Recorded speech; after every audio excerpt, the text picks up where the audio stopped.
PT FAMON Awal Bros Sedaya Terbuka.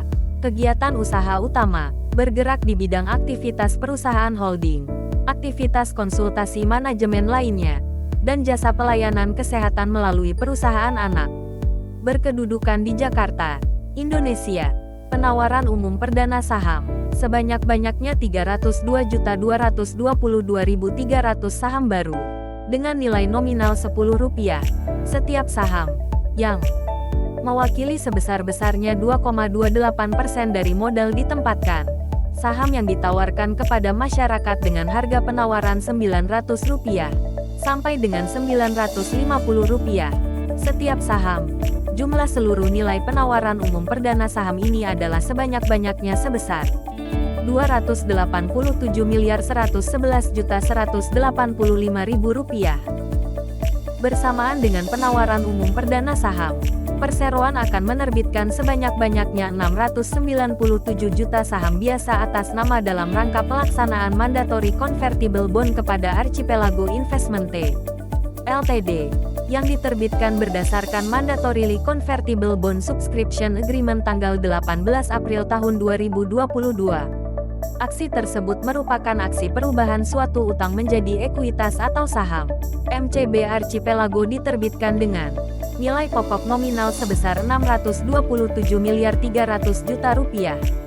Dengan dilaksanakannya MCB Archipelago dan terjualnya seluruh saham yang ditawarkan dalam penawaran umum perdana saham ini, persentase kepemilikan masyarakat akan langsung terdilusi menjadi sebanyak 2,17% dari modal ditempatkan dan disetor perseroan setelah pelaksanaan penawaran umum saham perdana saham dan konversi MCB, dengan penjamin pelaksana emisi efek, PT Indo Premier Sekuritas.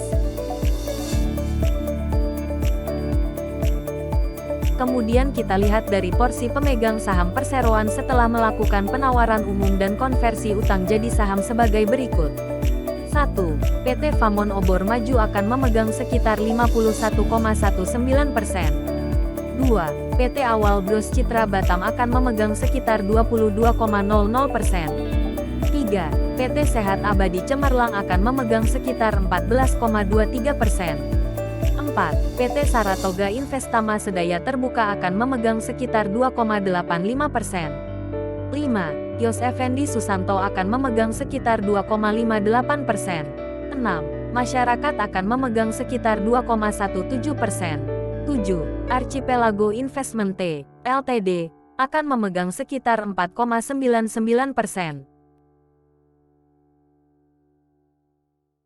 Seluruh dana hasil dari penawaran saham baru yang ditawarkan perseroan dalam penawaran umum perdana saham ini, setelah dikurangi biaya-biaya emisi yang menjadi kewajiban perseroan, akan digunakan perseroan untuk A. Sekitar 50% dana akan digunakan sebagai dana tambahan perolehan tanah, yang nantinya tanah tersebut akan digunakan untuk pembangunan rumah sakit baru di kota-kota besar di Pulau Sumatera dan Pulau Jawa. B. Sekitar 25% dana akan digunakan untuk dana tambahan biaya pengembangan gedung dan layanan rumah sakit yang sudah ada.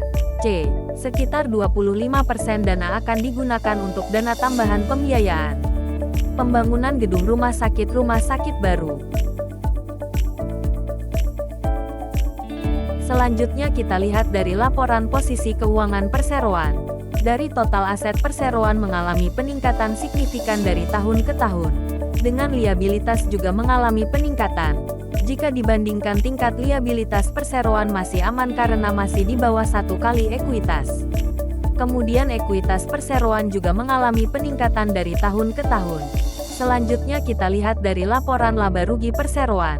Dari pendapatan perseroan mengalami peningkatan dari tahun ke tahun. Walaupun jika dilihat dari April tahun 2022 mengalami penurunan dibanding April tahun 2021. Perseroan mencatatkan laba positif dari tahun ke tahun. Dibilang April tahun 2022 laba perseroan mengalami penurunan sangat signifikan jika dibandingkan April tahun 2021. Kemudian kita lihat persentase pendapatan bisnis usaha perseroan dari masing-masing pulau. Pendapatan bersih perseroan dari Pulau Jawa memegang persentase terbesar yaitu sekitar 70%. Kemudian disusul Kalimantan dan Sulawesi menyumbang pendapatan sekitar 29%. Dan terakhir dari Pulau Sumatera yang baru beroperasi di tahun 2021 menyumbang sekitar 1%. Kita juga bisa melihat di sini kenapa laba bersih perseroan mengalami penurunan sangat signifikan. Dilihat dari data di April tahun 2022, bisnis usaha di Pulau Jawa laba bersihnya mengalami penurunan sangat signifikan. Bahkan yang semulanya menyumbang laba bersih tertinggi dari tahun ke tahun tersalip oleh bisnis usaha di Pulau Kalimantan dan Sulawesi. Kemudian faktor kedua, penurunan laba bersih karena bisnis usaha perseroan yang ada di Sumatera masih mengalami kerugian, malah cenderung semakin besar kerugiannya.